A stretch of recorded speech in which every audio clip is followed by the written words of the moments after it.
নির্বাচিত সরকার না থাকে ওই দেশে এরকমই হয় মব জাস্টিস। সবার সাথে কথাবার্তা বলে ৩১ দফা জাতির সামনে উপস্থাপন করেছেন। দেশের প্রতিটি প্রজন্ম তার আগের প্রজন্ম থেকে অনেক বেশি শিক্ষিত। আমরা অন্যায়ের বিরুদ্ধে বিচার চেয়ে আসছি গত ২০ বছর থেকে।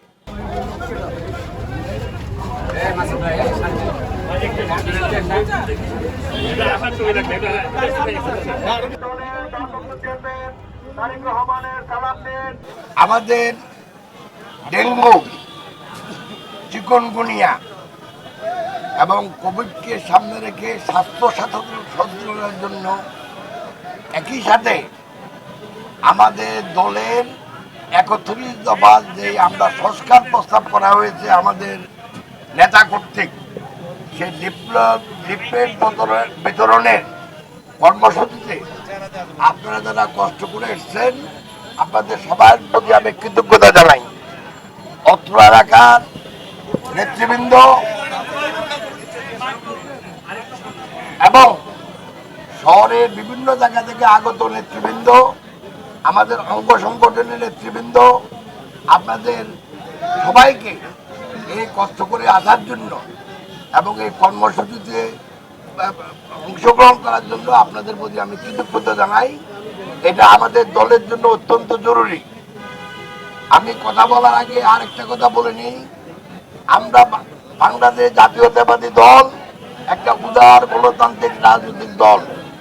আমরা আল্লাহর কাছে সন্তুষ্টি প্রকাশ করি যে আমাদের দলে একজন নেতা আছেন যিনি এই দলকে একত্র রাখতে কোনো ব্রেক পাতে হয়নি। এখন এই যে সংস্কারের লিফলেট আমরা দিচ্ছি, বাংলাদেশে এখন ৩টা জিনিস অত্যন্ত হচ্ছে ডেইলি। একটা হলো সংস্কার, একটা হলো বিচার, আর একটা হলো নির্বাচন। আর ইদানিং কালে আরেকটা জিনিস না বললে নয়, সেটা হলো মব জাস্টিস। আমাদের নেত্রী ভিশন ২০৩০ অর্থাৎ ২০৩০ নামে একটা সংস্কার প্রস্তাব দিয়েছিলেন জাতির সামনে। পরবর্তীকালে আন্দোলন সংগ্রামের প্রেক্ষিতে আমাদের নেতা জনক তারেক রহমান আমাদের স্ট্যান্ডিং কমিটির সাথে কথাবার্তা বলে একটা ২৭ দফা সংস্কার প্রস্তাব জাতির সামনে উপস্থাপন করেন। তারও পরবর্তীকালে যেসব দল আমাদের সাথে একসাথে আন্দোলন করতেছে সবার সাথে কথাবার্তা বলে ৩১ দফা জাতির সামনে উপস্থাপন করেছেন।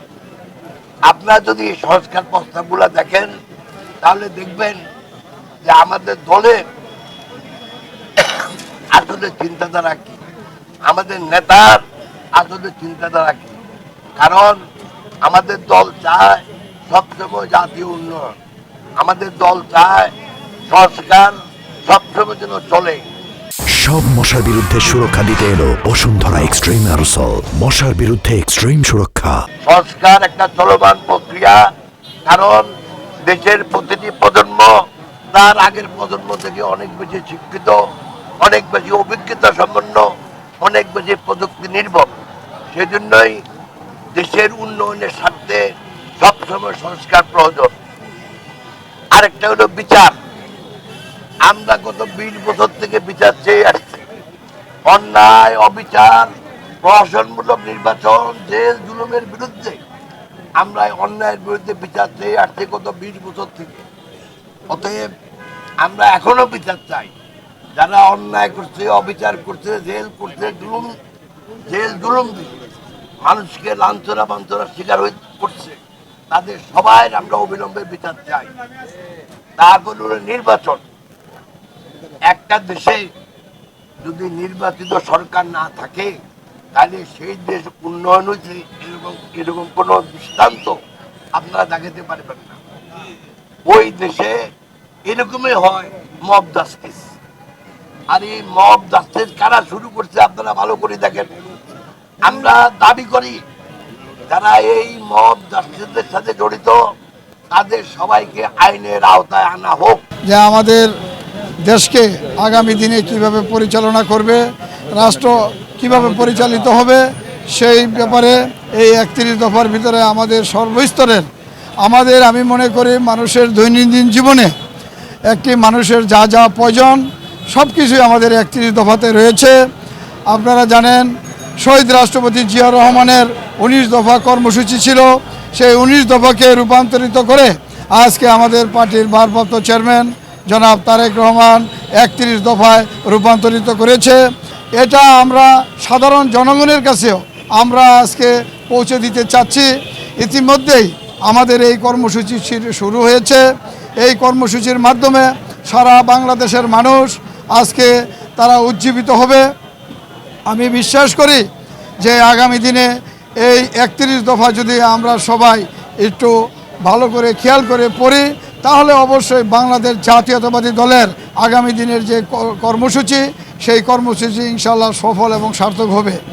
এই কারণেই বলছি যে মানুষ আসলে আপনারা জানেন গত এই 5 আগস্টের আগে ফ্যাসিস্ট গভর্নমেন্ট, এই খুনি স্বৈরাচারিণী শেখ হাসিনা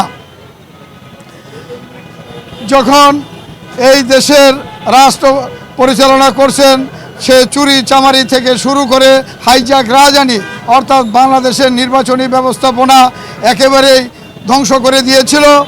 আজকে সেই নির্বাচনী ব্যবস্থাপনা, গণতন্ত্র, আজকে মানুষের দৈনন্দিন জীবনযাপনের জন্য বাংলাদেশের পাওয়ার সেক্টর, বাংলাদেশের মানুষের আবাসন থেকে শুরু করে খাদ্য, বস্ত্র, বাসস্থান থেকে সমস্ত কিছু এই 31 দফার ভিতরে রয়েছে।